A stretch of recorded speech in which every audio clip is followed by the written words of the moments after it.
Vous êtes bien sur TM2, c'est bien votre émission Entre nous. Bienvenue à tous. Une fois n'est pas coutume, j'introduirai cette émission par ce point de vue d'un de mes invités ici présent sur ce plateau qui dit dans une de ses parutions, je cite, « En Afrique, plusieurs opportunités s'offrent à qui sait observer son environnement.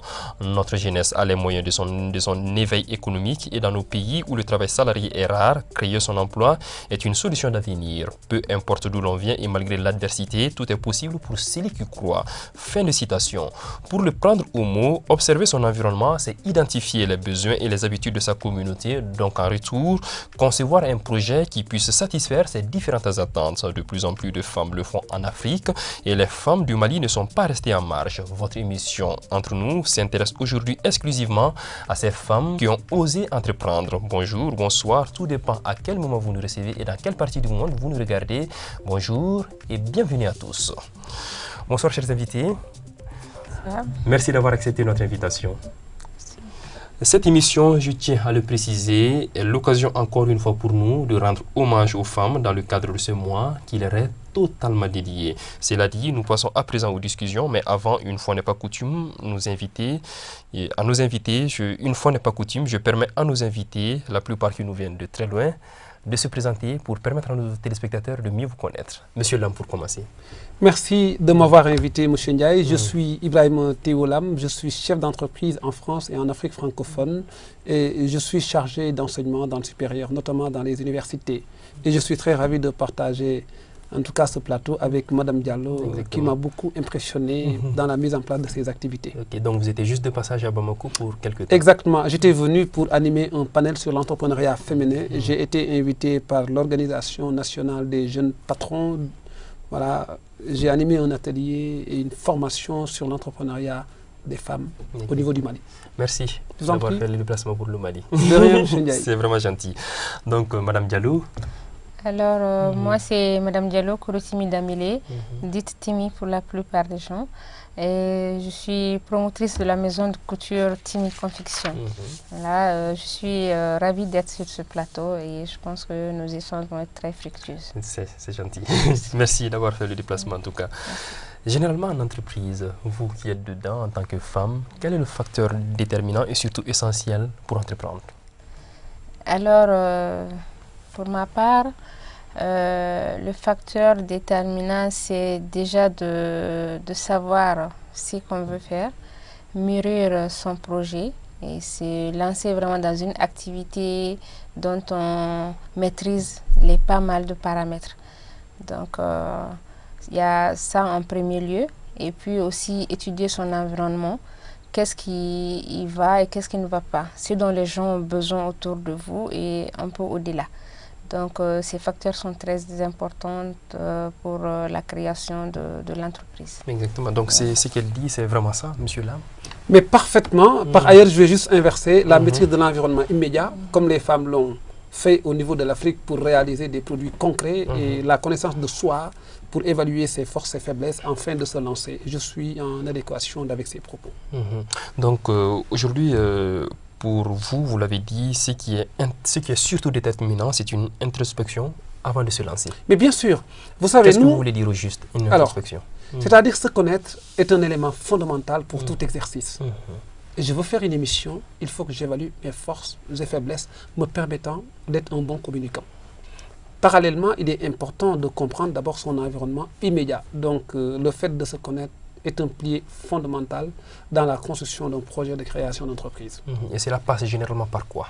Alors, des méthodes qui sont très simples. Faire le bilan de sa propre personne. Ce que je veux, ce que je ne veux pas, ce qui me fait plaisir, ce qui ne me fait pas plaisir. Évaluer mes dons et surtout les tester. Parce qu'aujourd'hui, si je dis que je suis un bon orateur, il faut que je sois à mesure de tester mes potentialités oratoires. Et le fait de parler, de m'exprimer devant un public permettra à des personnes de me suivre et cela me donnera une idée de comment on me perçoit. Moi aussi, c'est une possibilité qui va me permettre d'améliorer mes acquis. Donc c'est important d'essayer. Donc ça passe par un certain nombre de questions qu'il faudra d'abord répondre, ensuite se lancer. Exactement. Et Madame Diallo, qu'est-ce qui compte généralement pour une femme entrepreneur? Alors, ce qui compte beaucoup dans notre société, c'est la confiance en soi importante et aussi le soutien de l'environnement proche. Voilà, que les gens qui sont autour de vous puissent croire en ce que vous voulez faire. Que le découragement, que quand vous proposez quelque chose, quand 2 ou 3 personnes vous disent que non, ça ne va pas marcher automatiquement, ça peut amener une situation de retour en arrière.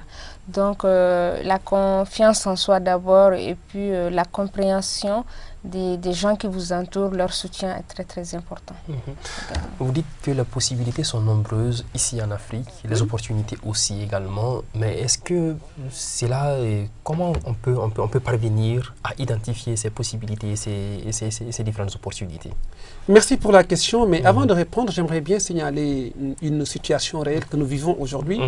En Afrique, il existe plusieurs opportunités, mais de telles opportunités sont plus exploitées par les grands pays, les pays riches et les entreprises transnationales.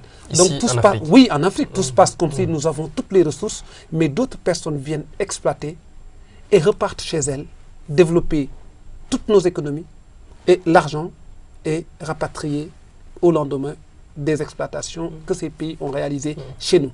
Donc ce qui veut dire l'Afrique présente des opportunités, mais une bonne part de ces opportunités, la majorité, je dirais, est exploitée par les non-africains. Ce qui voudrait dire aujourd'hui, il est important qu'on s'oriente dans un diagnostic qui nous permettra de résoudre cette problématique d'exploitation de nos ressources. Pour preuve, l'essentiel de ce que nous consommons vient de l'étranger. Le manger, notre habillement, notre solution en matière de télévision, l'exploitation de l'eau, l'expertise vient de l'étranger. C'est-à-dire tout se passe comme si en Afrique nous vivons, nous avons une communauté, nous avons un territoire, mais l'autre, l'extérieur, nous fournit tout et nous sommes en situation de spectacle, tout en sachant que nous avons tout ce qu'il faut aujourd'hui pour apporter un développement harmonieux dans nos territoires. Mais malheureusement, le constat, il est là. Ce sont les autres qui nous dominent sur le plan économique. Maintenant, ma proposition, elle est toute simple. Tout en sachant que je suis très ouvert d'esprit, je ne veux pas vivre dans l'autarcie, mais j'aimerais, nous, en tant qu'Africains qui maîtrisons plus l'environnement immédiat de nos territoires, qu'on puisse développer des entreprises pour réduire de façon considérable la dépendance. Aujourd'hui, nous trois, nous portons des lunettes. Et les lunettes viennent de l'étranger. Aujourd'hui, sans nos lunettes, nous ne serons plus à mesure de travailler de façon performante. Et si demain, l'étranger qui nous a vendu les lunettes arrête de nous fournir en lunettes, nous allons perdre un talentueux journaliste, nous allons perdre une talentueuse créatrice, nous allons perdre des entrepreneurs, des personnes qui sont au bout de leurs efforts pour apporter du développement dans nos pays. Aujourd'hui, si l'étranger arrête de nous fournir en biens de consommation, nous resterons dans une situation dramatique. Même les toilettes, c'est l'étranger qui nous les fournit. La caméra, les micros, mais tous les biens que nous utilisons. Mais si l'étranger arrête de nous vendre, je pense qu'on va vivre la situation de catastrophe. Maintenant, avant que ça n'arrive... Oui, mais en tant qu'entrepreneur, est-ce que généralement vous vous posez ces questions? Oui, on se pose beaucoup ces questions. Moi, d'ailleurs, c'est ce qui m'a amené à créer la marque Timi. En fait, la maison de couture, elle est spécialisée en couture sur mesure pour hommes, dames et enfants, mais également spécialisée en production de tenues de travail, tout ce qui est tenues de travail, d'école, de techniciens de surface et tout. Et le prêt-à-porter que je propose, c'est surtout les matières qu'on trouve ici déjà et ce qu'on peut importer. Maintenant, il faut une certaine ouverture quand on accepte quand on veut que les autres portent pour nous, il faut qu'aussi on accepte de faire un peu l'échange. Et le but pour moi, c'est de vraiment amener les gens, les prêt-à-porter que nous faisons à l'atelier de confection, c'est amener le consommateur local à accepter les produits, la consommation vestimentaire locale, les inciter à aller vers cela. L'ensemble tailleur que j'ai sur moi, je peux le confectionner ici. Et au même moment, je peux l'importer, mais je peux le confectionner ici. En voulant le confectionner ici, je vais avoir besoin de peut-être du bon tissu, de la matière importée. Ça, c'est mais la production sera locale. Et dans cette production, j'aurai l'opportunité d'éveiller le talent chez un modéliste qui pourra quand même s'efforcer de bien le faire. Et également, c'est une main-d'œuvre que je crée. Voilà. Mais pour vous, c'est ça qu'il faut combattre juste. Alors, pour ma part, ce n'est pas un combat, c'est une nécessité. Aujourd'hui, si je prends la chaîne de valeur de Mme Diallo, elle va dans des villages, elle fait travailler des tisserands pour leur donner un marché. Elle récupère des tissus. Mais est-ce qu'elle a ses moyens? Elle essaie, mais malheureusement, des femmes comme Mme Diallo ne sont pas soutenues par nos acteurs étatiques. Par ailleurs, si j'évalue son schéma, moi j'ai eu le plaisir de visiter son atelier. J'ai eu le plaisir de la recevoir en entretien dans le cadre de son projet. J'ai eu le plaisir, même si c'est 2 heures de temps, de l'appuyer sur la partie conseil et stratégie de développement de son activité. Mais ce qui m'a impressionné, c'est qu'en fait, elle a un modèle de développement orienté sur la valorisation de l'employabilité des jeunes au niveau du Mali. Je m'explique. Voilà. Elle dit, pour acheter, j'ai besoin de rendre beaucoup plus efficace la chaîne de valeur des tissus au niveau de mon pays. Je commande chez le tisserand. J'ai un modèle économique qui me permet que ce que le tisserand me donne comme produit arrive à Bamako à telle heure. Pour des produits qui ne sont pas disponibles localement, elle achète à l'étranger. Elle fait un mélange, elle fait travailler des jeunes ici, elle supervise de A à Z les postures de qualité pour que ces produits répondent aux normes. Et dans un seul combat, pourquoi nous avons un savoir-faire réel, pourquoi nous avons des machines, pourquoi nous avons du fil et que nous ne sommes pas capables de produire des vêtements de qualité. Et je suis d'accord avec elle quand elle m'a dit lors de notre entretien, je ne peux pas accepter que dans notre pays, ce savoir-faire existe, que nos entreprises au niveau des écoles, nos entreprises au niveau de l'hôtellerie, nos entreprises au niveau des aéroports portent des tenues qui sont fabriquées ailleurs. Oui. Je me bats par rapport à ma dimension de proposer des produits qui répondent aux normes de qualité, aux normes de la persévérance et je vais les proposer ici, ensuite dans la sous-région et je vais internationaliser ma marque. Par ailleurs, pour terminer, de telles initiatives, je pense que l'État doit y prendre part. Je ne dis pas part dans la partie financière, mais pour voir éventuellement quelles sont les facilités, créer les conditions pour que cette dame excelle. Parce qu'elle, sa réussite, c'est la réussite de toute une génération. Oui. Voilà. Exactement. Et vous le dites, vous le faites bien de le préciser, c'est la réussite de toute une génération. Dans la construction du projet, qu'est-ce qu'il faut éviter? Parce que vous jouez votre rôle, c'est vrai, vous demandez, vous invitez l'État à venir jouer son rôle, mais à votre niveau, vous jouez votre rôle à travers des publications. Et généralement, dans vos conseils, votre dernière publication sur l'entrepreneuriat féminin, qu'est-ce que vous donnez comme conseil? Qu'est-ce qu'il faut éviter quand on porte un projet? Et généralement, qu'est-ce que surtout il faut faire? Alors, moi, j'insiste beaucoup sur la maîtrise de l'environnement. Au-delà de ça, il faut essayer. Vous savez, je vais comparer 2 situations à travers 2 personnes. Les jeunes en Afrique qui ont été à l'école, qui cherchent du travail à la fin de leur parcours, ont du mal à trouver des entreprises qui les accueillent. Parce que les entreprises disent que les jeunes ne sont pas employables. Et pourtant, ces jeunes, depuis l'âge de 6 ans, jusqu'à la fin de leur parcours, ont été à l'école, ont été confrontés à des situations pédagogiques. Mais malheureusement, on dit qu'ils sont non employables. Mais vous ne partagez pas ce point de vue?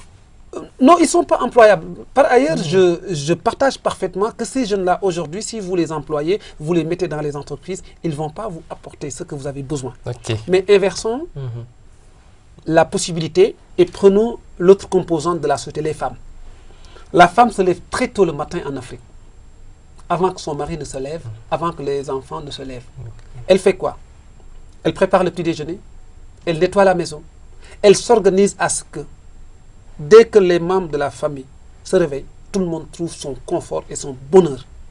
Donc la femme a déjà travaillé presque 1 heure avant le réveil des membres de la famille. Exactement. Ensuite, si elle a une activité, elle va partir travailler, mais elle continue de coordonner l'activité de la famille.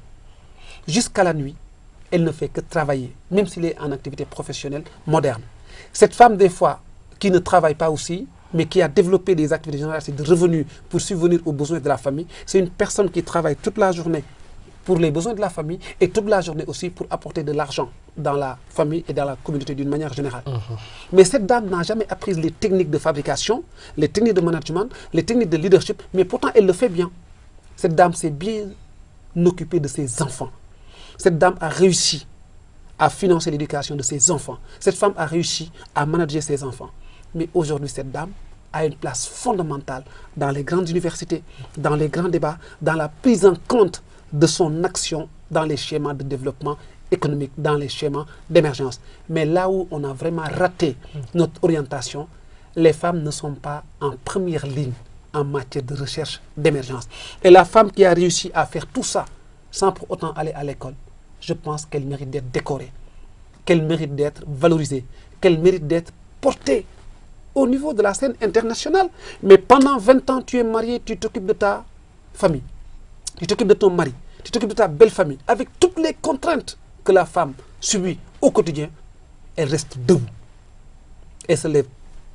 La première, elle se couche. La dernière, elle gère toutes les activités, elle réussit dans tous les fronts. Mais cette femme aujourd'hui, on a des possibilités de diagnostiquer ses vrais besoins et de formuler un accompagnement précis en leur permettant de porter très haut le niveau d'émergence que nous recherchons dans nos pays. On va revenir parce que vous n'avez pas encore répondu à ma question, mais je vais quand même revenir parce que ce que je voulais, c'était de savoir qu'est-ce qu'il faut éviter quand on est femme entrepreneur et surtout qu'est-ce qu'il faut faire. Mais on va revenir. Mais par contre, je voulais juste préciser on va revenir, mais je vais juste permettre à Mme Diallo de réagir par rapport à ce qui vient d'être dit tout à l'heure. Je suis tout à fait en phase avec M. Lam sur ce point. La femme, elle est entreprenante, très entreprenante, qu'elle soit allée à l'école ou qu'elle soit la femme au foyer. De nature. De nature, voilà. Donc, il suffit quand même aux jeunes également qui sont là d'écouter les femmes. Quand on a besoin de conseils, souvent les femmes sont les meilleurs guides en ce sens. Et l'entrepreneuriat des jeunes, c'est pas forcément s'ils vont dans les entreprises directement, ils ne seront pas acceptés, mais ça trouve qu'il y a d'autres choses qu'ils peuvent faire. Parce que c'est pas forcément le diplôme qu'on a eu à l'école qu'on se dise non, voilà, c'est dans cette lancée je vais aller. Donc ça trouve que le secteur d'employabilité de ce qu'il recherche n'est pas possible pour tout le monde. Alors que dans la ville, dans son entourage, il peut avoir des femmes qui font des activités que les jeunes peuvent aider. Et j'ai suivi cette partie de la conférence de M. Lam. C'est-à-dire qu'une femme qui est là, qui fait ses petites activités, elle gagne dedans, mais elle ne cherche pas autant, elle ne sait pas comment faire évoluer cela. Le jeune qui a étudié le management à l'école, la technique commerciale, peut, en ce même moment, qui chôme, et il peut aussi aider cette dame qui a déjà mis son entreprise sur place. Ça tourne, mais ça lui convient, aussi petit que ça soit. Mais le jeune a la possibilité, avec cette technique qu'il a appris à l'école, de faire évoluer l'activité de la dame qui est déjà là. Et je pense que ça, c'est vraiment quelque chose qu'on doit enseigner, essayer de mettre ça dans notre mentalité, que les jeunes puissent comprendre que, quel qu'en soit Alpha, il y a toujours des petites entreprises à leur côté qui sont prêts à les engager.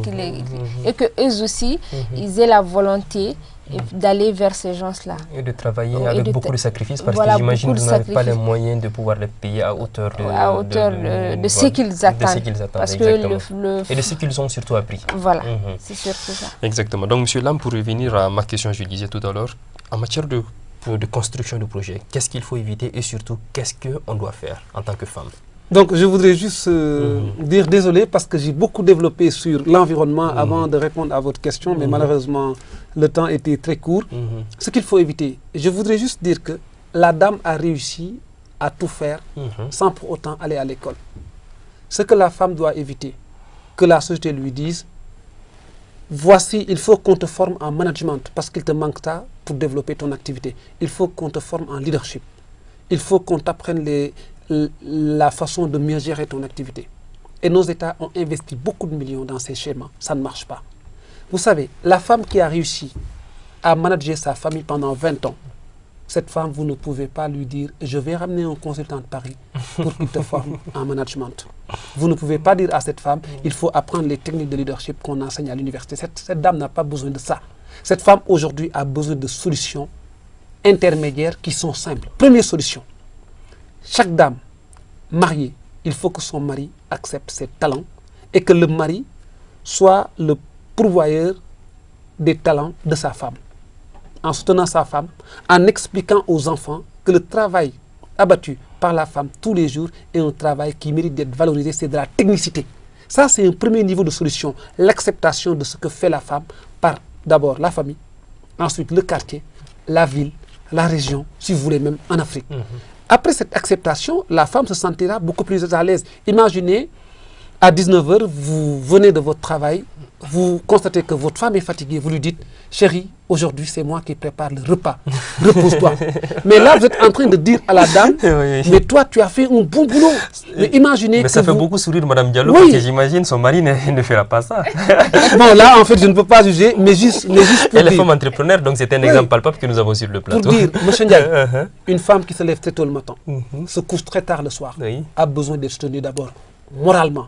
Avant de dire on forme en management, on vous appuie sur le plan financier, moralement la femme doit être soutenue. Il faut reconnaître ses valeurs, il faut lui donner la place qu'elle mérite dans la société. Parce que sans la femme, qu'on le veuille ou pas, on ne mange pas. Sans la femme, il n'y a aucune règle de la vie. Sans la femme, nous sommes absolument rien. Exactement. Et juste pour conclure par rapport à ça, et aujourd'hui, il faut qu'on se rende compte de cette situation. C'est qu'une femme qui a tout subi continue d'exister. C'est-à-dire, elles ont une capacité de résistance que personne ne peut comprendre. Moi, j'ai rencontré une femme dans une mission. Elle travaille tous les jours. Elle paye la scolarité des enfants. Son mari ramène même une femme dans le domicile familial. Elle fait tout pour fuir les conflits. Elle fait tout pour que les enfants ne sentent pas le déséquilibre dans son ménage. Mais cette femme, aujourd'hui, tout ce qu'elle a réussi, mais comment on peut fermer les yeux en disant à cette femme, tu fais des tâches ménagères, et on incite les enfants à dire que leurs mamans sont des bonnes au niveau des maisons. Et il faudrait qu'on accepte que le travail abattu par les femmes, ça mérite des expertises avérées. Il faut qu'à un moment donné, qu'on accepte que ces dames-là viennent dans des universités pour assurer des conférences, pour donner des cours, même si ces femmes ne parlent pas français, peuvent donner leurs cours en langue locale et on traduit les cours. Mais l'expertise, c'est juste comment vous pouvez transmettre et que quelqu'un en bénéficie. Mais nous, on a tout formalisé. On a laissé les choses qui sont très importantes, on s'oriente sur des choses qui n'ont pas beaucoup de valeur à mon sens. Exactement. Entreprendre pour la femme paraît souvent très compliqué dans le contexte africain. Il vient de citer l'exemple tout à l'heure de faire le repas à la place de sa femme, ce qui n'est pas évident, surtout au Mali.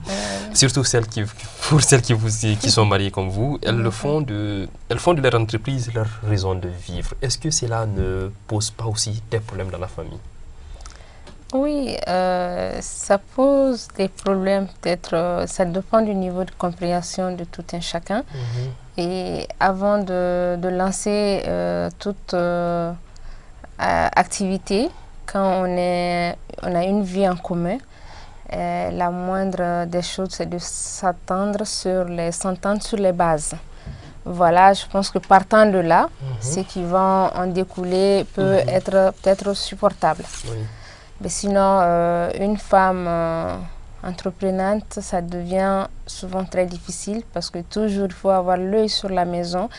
Et quand on est à ses débuts dans une activité, il faudra faire en sorte d'être présent, pour être très présent, maîtriser dès le départ tous les contours de son activité.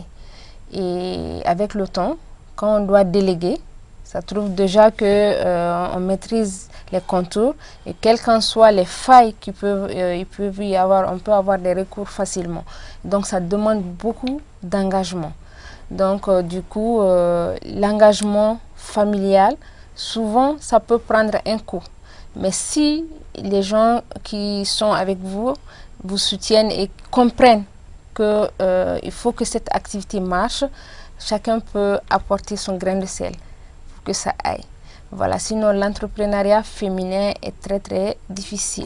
Voilà, et si on est sur un marché avec les hommes, la plupart du temps, les hommes ils sont plus enclins à avoir ces marchés que les femmes. Et souvent, on peut croire qu'elle n'est pas au sérieux.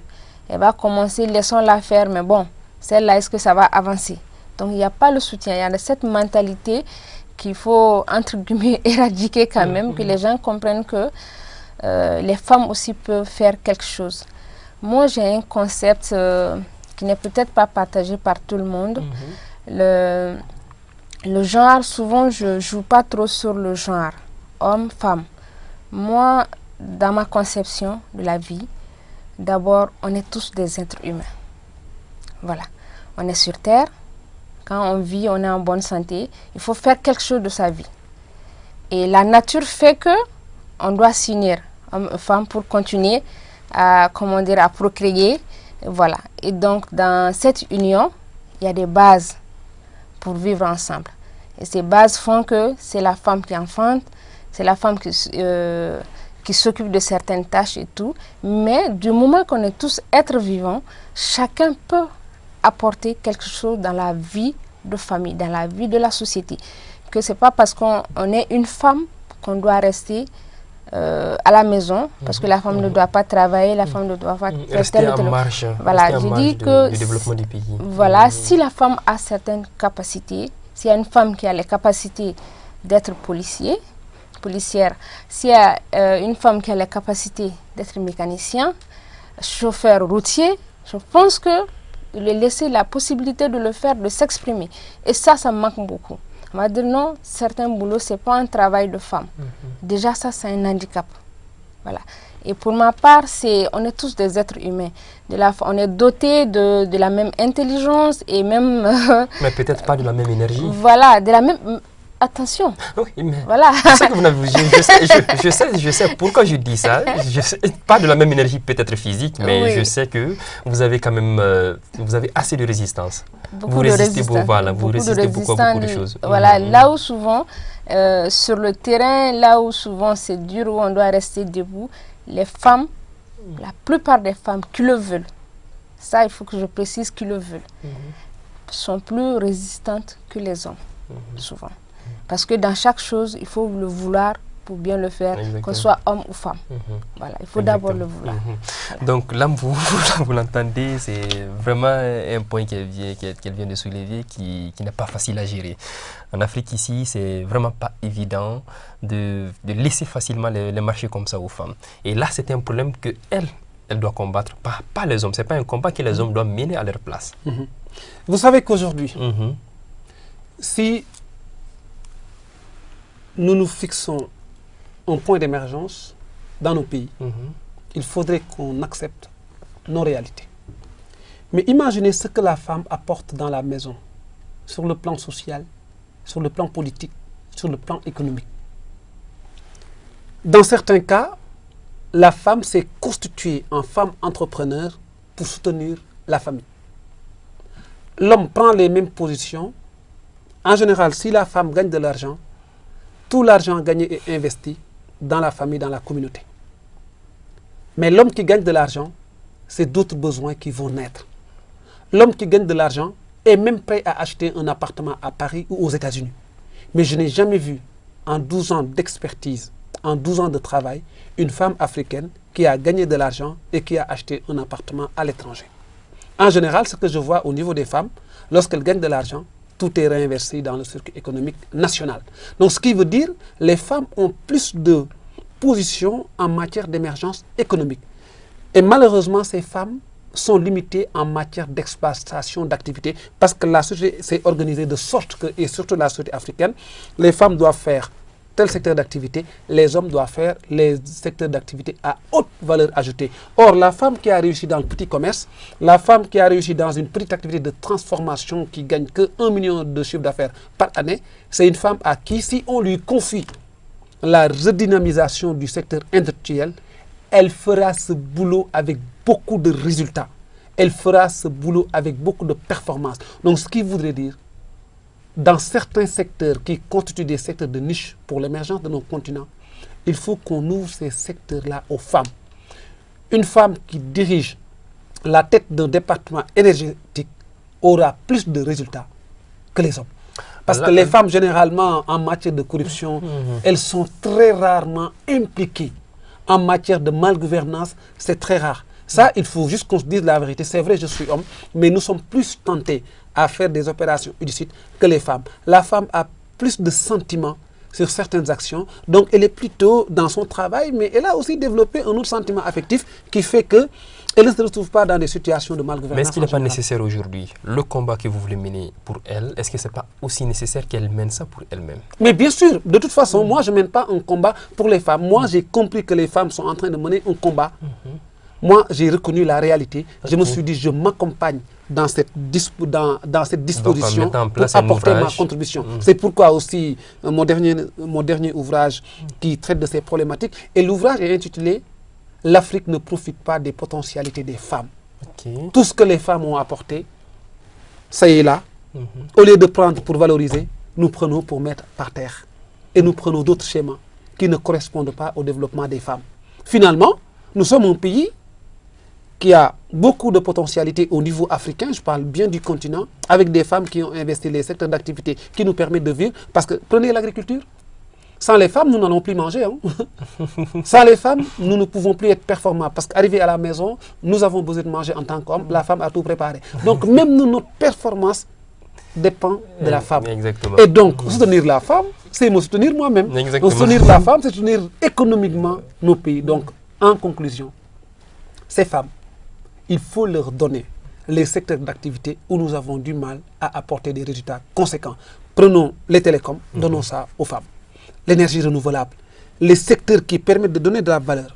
Moi, si j'étais une personne qui doit décider pour l'Afrique, je vais prendre les postes clés en matière d'émergence, je vais confier ça à des femmes.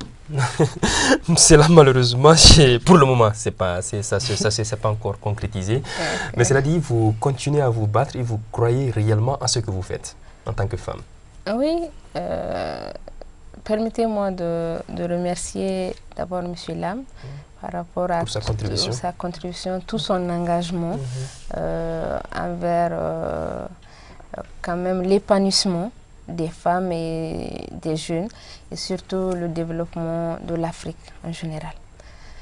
Alors, la bataille de la femme par rapport à son émergence et tout est très importante parce qu'il y a pas mal déjà d'ONG et d'associations féminines qui sont là vraiment pour parler de ces sujets-là à chaque fois. Les décisions qui sont prises, je ne maîtrise pas beaucoup ces paramètres, mais je sais quand même qu'il y a beaucoup qui est déjà fait en ce sens-là. Mais chaque femme, de son côté, qui a quand même envie de faire valoir ses droits et les droits des autres, doit d'abord passer pour un exemple. D'abord. Il faut, quand on s'engage dans quelque chose, il faut bien le faire. Bien le faire, s'entourer des gens qu'il faut. Se faire respecter dans ce qu'on fait. Et c'est important que les familles nous soutiennent. Maintenant, il y a quelque chose qu'on doit se dire également.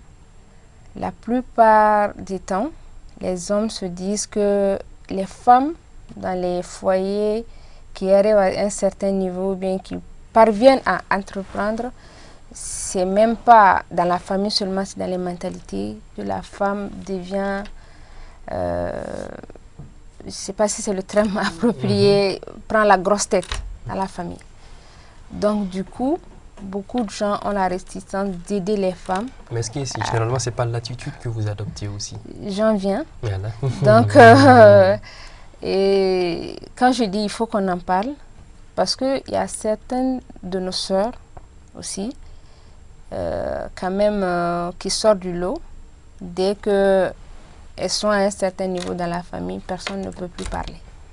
Alors il faut qu'on le reconnaisse.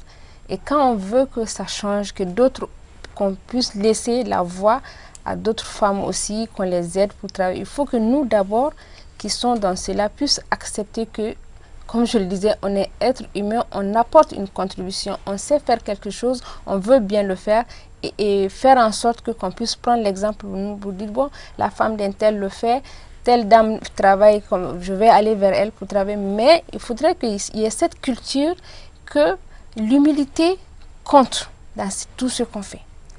Quel qu'en soit, on entreprend, on va gagner, quel qu'en soit ce qu'on va gagner, quel qu'en soit le nombre de personnes qu'on emploie, auprès de nos familles et des gens qui nous entourent, il faut que l'humilité, en réalité, soit vraiment une base qu'on ne peut pas dépasser. Exactement. Ouais, Donc, en réalité, pour résumer, il ne faut pas perdre de vue sa condition de femme. Voilà. Sa condition de femme, bon, pas, en fait, même dans toute relation, que ce soit homme ou femme, dans toute chose qu'on fait et qu'on veut que ça marche, si on veut bien travailler avec les autres, être en phase avec eux, il faut une certaine dose d'humilité. Dans tout ça, facilite les choses. C'est important. Un point essentiel, il est important qu'on s'arrête là-dessus un moment. On remarque de plus en plus que les femmes entrepreneurs se perdent dans leurs idées. Je m'explique, très souvent, l'activité pour laquelle elles se lancent, elles viennent en rajouter d'autres et finalement, l'entreprise se transforme en boutique. Oui, parce que la femme est multitâche et multicasquette. Elle peut réussir tout en même temps. Elle a confiance à ses capacités et en ses potentialités. Donc, naturellement, elle dit, j'investis dans telle activité, ça marche, j'y vais dans d'autres secteurs d'activité, mais comme font les grands hommes d'affaires, ils vont investir dans ça et dans d'autres points, et ainsi de suite. Sauf que les hommes sont très bien accompagnés par les systèmes. Comme les femmes ne sont pas très bien accompagnées, finalement, il peut arriver une situation de catastrophe par rapport à l'idée de base jusqu'à l'exploitation. Et des fois, dans certains cas, c'est nous-mêmes, la société, et les personnes qui ont conçu la société de façon arbitraire, qui ont occasionné, en tout cas, ces types de solutions. Et l'exemple que je vais donner, la femme qui a réussi à détecter une opportunité, qui a développé son activité. Mais aujourd'hui, cette femme, avant même de lui dire « voici ce que je dois te donner comme solution en tant qu'État ou en tant qu'organisation », je pense que la première idée doit être de diagnostiquer sa situation pour lui demander ce qu'elle veut. Peut-être la femme que vous voulez former en management a besoin du soutien de son mari pour exceller. Peut-être la femme que vous voulez former en leadership a besoin du soutien de sa belle famille. Et on est en Afrique. En général, quand une femme développe sa posture entrepreneur, généralement, la belle famille est contre, naturellement. Mais ce qui veut dire, la belle famille n'est même pas sensibilisée à l'orientation prise par la fille. Et la fille, soit elle abandonne son activité, et moi je ne suis jamais d'accord pour ça, soit la belle famille taxe de cette femme-là une femme qui n'est pas dans le respect de la tradition africaine. Or, tradition ou pas, moi ce qui importe, une femme utile. Si la femme utile signifie se lever très tôt, s'engager, organiser la vie de la famille, apporter de l'argent, nourrir les enfants, éduquer les enfants. Si on dit cette femme-là n'est pas dans les traditions, moi je veux bien cette femme. Parce qu'au moins, elle est utile. Sans elle, rien n'est possible. Exactement. Avec elle, on avance nous tous. Et par exemple, prenons votre cas tout simple. Vous êtes spécialisé, vous dites dans le textile, c'est bien ça, et dans la couture. Est-ce que à côté de ça, vous menez d'autres activités? Est-ce que ça ne vous dérange pas? Bon, là, ma venue dans la couture, c'est par passion réelle. Et j'ai une formation en comptabilité. J'ai une maîtrise en ingénierie comptable et financière. Mais la couture, c'est avant tout une passion. Donc, quand j'ai voulu faire autre chose, je me dis, bon, pourquoi ne pas me lancer dans quelque chose que je sais faire un peu déjà. Parce que depuis le bas âge, j'ai appris à la maison avec la maman, les machines à coudre traditionnelles qui étaient là, avec lesquelles on raccommodait nos habits, la broderie à l'aiguille, les nappes au crochet, ainsi de suite. Donc, quand j'ai voulu vraiment entreprendre, je me suis dit, autant me lancer dans quelque chose que je sais faire déjà. Voilà. Et ça n'a pas été aussi facile au départ. On s'installe, il faut embaucher des gens, il faut d'abord savoir qui veut bien suivre notre démarche ou pas. Donc les débuts sont souvent très difficiles. Mais par contre, mon but réel, c'est que j'ai eu des opportunités dans la vie. Et je sais faire des choses. Pourquoi ne pas en faire profiter d'autres personnes? Donc c'est le but de la création de la maison de couture. Et dans les ateliers classiques, je peux dire, on peut ouvrir son atelier au coin de la rue, faire embaucher des couturiers, les faire travailler et tout. Mais ce que j'ai voulu faire, c'est-à-dire que c'est de créer une entreprise en tant que telle, formalisée totalement, enregistrée à différents niveaux administratifs. Voilà, la maison de couture Timi Confection, elle a son NIF, son registre de commerce et tout. Donc, le but réellement, c'était de sortir du lot, commencer à faire des choses et puis que d'autres aussi puissent savoir qu'effectivement, c'est possible d'agir comme ça. Et la possibilité aussi d'employer d'autres personnes. Donc, à vous comprendre, à vous entendre, vous menez pas d'autres activités parallèles? Bon, je suis comptable fixe, je fais une autre activité. Exactement. Voilà. Donc, ça ne dérange pas votre épanouissement? Non, ça ne dérange pas du tout mon épanouissement. D'ailleurs, ça me permet de m'épanouir davantage parce que c'est quand même une certaine satisfaction pour moi de savoir que quelqu'un m'a fait confiance, m'a embauché, travaille avec cette personne. Pourquoi ne pas faire confiance à d'autres personnes? Les laisser le temps de s'exprimer. Voilà, c'est très important. Donc, et ça, j'ai cette satisfaction de pouvoir employer d'autres jeunes, de leur faire vivre pour certains des rêves, pour certains de transmettre ce que je sais faire. Voilà, en conseil, en technique, en termes de création et tout. Et dans mon travail, sur quoi j'insiste beaucoup, c'est quand même les finitions et tout, donc inciter les gens vraiment à donner un bon produit fini. Et ça, dès le départ, il y a des bases sur lesquelles je travaille, par exemple les différents types de textiles qu'on utilise, comment les utiliser, qu'est-ce qui peut être mélangé avec quoi, ensuite les tests d'entretien. Parce que si je veux vendre à quelqu'un, il ne faut pas que je fasse un prêt-à-porter. Je veux bien que les gens acceptent de s'habiller en prêt-à-porter localement, mais il faut autant les proposer ce qu'il faut, quelque chose de bien. Donc pour ça, ça passe par beaucoup de chemins. Voilà, de la matière première, des tests d'entretien, jusqu'au produit fini. Mais généralement, ce que vous faites, vous portez vous-même? Je porte beaucoup. Je porte beaucoup ce que je fais. Pour inciter, il y a des types de mélanges aussi que je fais. Par exemple, la jupe que j'ai là, avec le foulard, il y a son haut également que je peux mettre. Mais je montre aussi qu'on peut faire différentes combinaisons. Là, j'ai un haut, je ne l'ai pas fait sur moi, mais on peut faire la même chose ici. C'est importé. Ce tailleur-là également. Mais par contre, je peux faire ce mélange pour montrer qu'effectivement, je ne suis pas totalement fermée à ce qui vient d'ailleurs. Parce qu'il faut ça aussi, les machines à coudre qu'on utilise, on ne les fabrique pas ici. Bon, c'est ça, c'est aussi ça qu'il signalait au début de voilà, on ne les fabrique pas ici, on en a besoin pour travailler. Mais n'empêche, on a de la matière première aussi qu'on peut utiliser. Voilà. Mais est-ce que vous pensez aussi dans le futur, à côté de ce que vous faites déjà, à mettre en place aussi, plutôt à vendre parallèlement des accessoires pour accompagner ce que vous réalisez? Oui, déjà, mon travail, c'est une chaîne et comme j'aime que beaucoup de gens participent à ce que je fais, ça m'épanouit.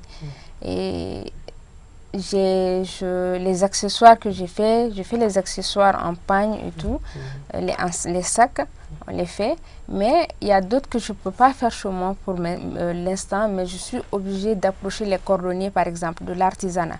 Je prends des chaussures avec eux, je commande, je revends chez moi. Les colliers aussi, il y a des gens qui travaillent beaucoup, ça demande beaucoup de temps de travail. Donc, il y a des gens vers lesquels je vais également. Mais généralement, les commandes que vous passez au niveau de l'artisanat, c'est vous-même qui concevez? Pas moi directement, mais il y a des gens qui sont sur place auxquels je donne à peu près un marché au fait.